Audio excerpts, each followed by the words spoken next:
Pourquoi est-il nécessaire d'avoir un culte personnel? Une méditation personnelle sur un texte chaque jour est nécessaire pour notre foi et pour notre développement spirituel. Est-ce que tu peux nous expliquer cela? Notre foi est comme une plante qu'il faut arroser chaque jour. La Bible est l'eau qui nous permet de nous faire grandir en Christ. Sans cette eau, la plante se dessèche, se flétrit et meurt par manque d'eau, qui est la parole de Dieu.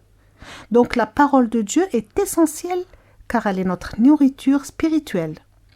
En effet, dans le livre de Marc au chapitre 1 et au verset 35, on voit Jésus le matin qui se retire pour pouvoir prier. Qu'est-ce que cela nous apporte sur le plan pratique?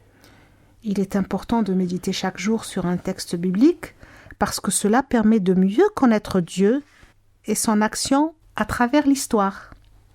C'est important car une méditation personnelle quotidienne nous enseigne comment Dieu s'est révélé à son peuple au cours des milliers d'années. On peut faire sa méditation avec un texte de l'Ancien Testament ou du Nouveau Testament. Est-ce que tu lis l'Ancien Testament aussi?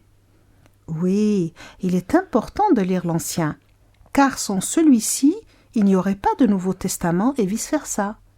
Jésus est venu accomplir la loi de l'Ancien Testament, et il a été annoncé dès le commencement. Dans le premier livre, par exemple, de la Genèse, lorsque Dieu dit à Adam et à Ève que leur descendance écrasera la tête du serpent, qui est Satan, jusqu'aux prophètes qui ont vécu longtemps avant son incarnation, comme c'est écrit dans le livre d'Hébreux. Est-ce que la Bible te parle de ta vie de tous les jours? Justement, la méditation personnelle nous permet de savoir comment se comporter devant telle situation pour pouvoir faire la volonté de Dieu. Il y a tant de situations auxquelles on peut être confronté qu'il faut savoir comment y réagir en tant que chrétien. Grâce à une méditation quotidienne, on peut mieux répondre aux situations que l'on peut rencontrer. Cette méditation est donc nécessaire. Comment bien l'organiser? La méditation quotidienne doit être faite à base d'un passage biblique. Celui-ci peut être tiré d'un chapitre ou d'un demi-chapitre. Il vaut mieux ne pas extraire un seul verset de la Bible, car il y a le risque d'en faire une interprétation trop personnalisée.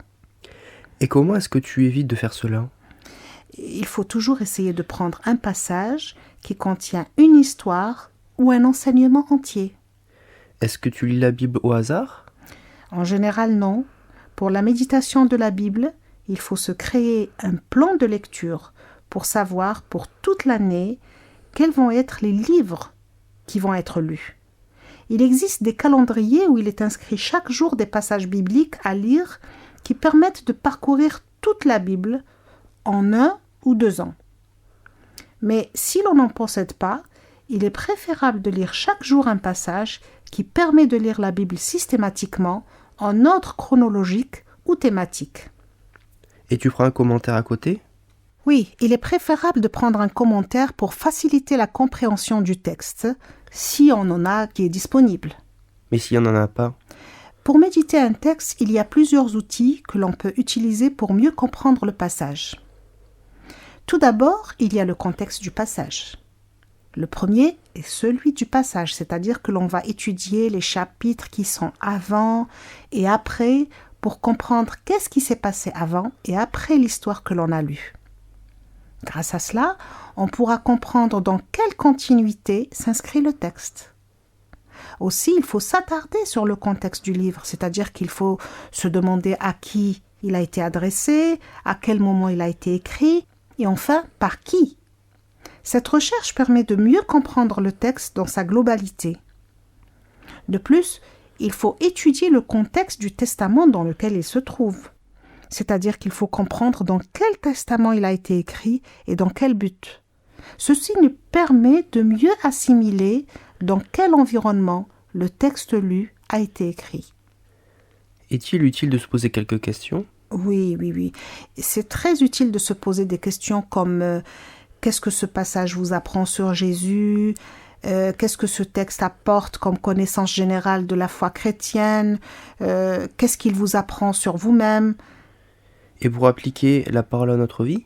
Oui, Posez-vous des questions, par exemple, comme est-ce qu'il y a une promesse à s'approprier à soi-même? Est-ce qu'il y a un péché à abandonner? Est-ce qu'il y a une attitude ou un comportement à adopter? Est-ce qu'il y a une habitude plutôt à former? Est-ce qu'il y a un verset à mémoriser? Et notez tout cela, tout ce que vous avez appris dans un petit carnet.